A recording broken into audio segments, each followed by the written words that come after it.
लोग कहते कि कबीर दास जी तो निर्गुण निराकार को मानते थे, अद्वैतवादी थे, निर्गुण निराकार का ध्यान करते थे, शुष्क ज्ञानी थे।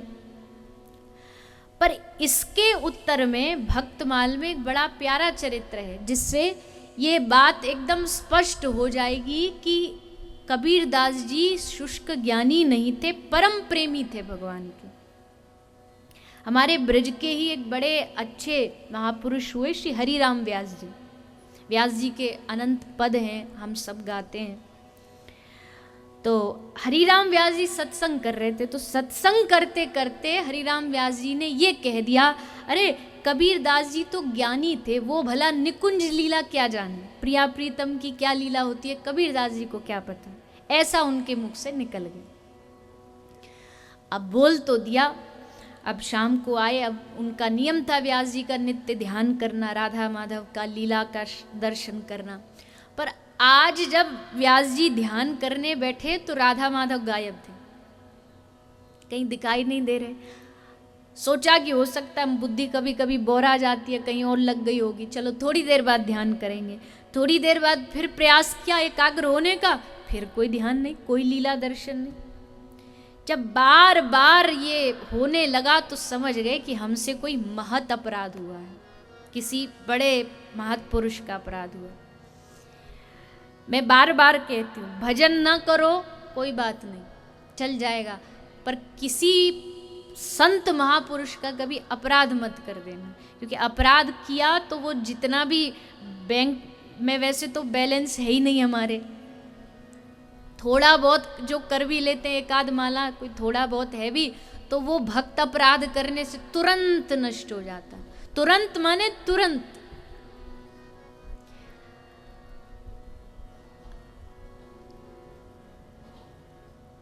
एक कोई रुई का पहाड़ हो तो उसको जलाने के लिए 2-3 घंटे नहीं लगते हैं, बस एक तिल्ली लगाओ, एक क्षण में पूरा की पूरा जो आग के उस अंबार में पूरा जल जाएगा। ठीक वैसे ही भक्ति कितनी भी हो, पर संत अपराध, भक्तापराध सबको नष्ट कर देता। अगर कभी आप भजन कर रहे हो, भजन अच्छा चल रहा है, ये जांचने की प्रक्रिया है, भजन अच्छा चल रहा हो, पर अचानक से कुछ अगर भजन में गड़बड़ी होने लगे तो फिर थोड़ा बैठ के ध्यान करिए, सोचिए कहाँ गलती हुई, किस महापुरुष का आपने अपराध किया। और अगर महापुरुष कोई संत जिनका आपने अपराध किया हो पता लग जाए तो उनसे तुरंत जाके क्षमा मांगिए। तो हरिराम व्यास जी तो बड़े परेशान हुए, दिन बीते, क्या करें। तो अंत में वो हार करके स्वामी श्री हित हरिवंश महाराज के समक्ष पहुँचे, उनसे निवेदन किया। तो महाराज ने, श्री हरिवंश महाप्रभु ने कहा कि तुमने कोई महत अपराध किया है। तो बोले हाँ, हमने सत्संग में एक बार कह दिया कि कबीर दास जी क्या जाने प्रिया प्रीतम के प्रेम को।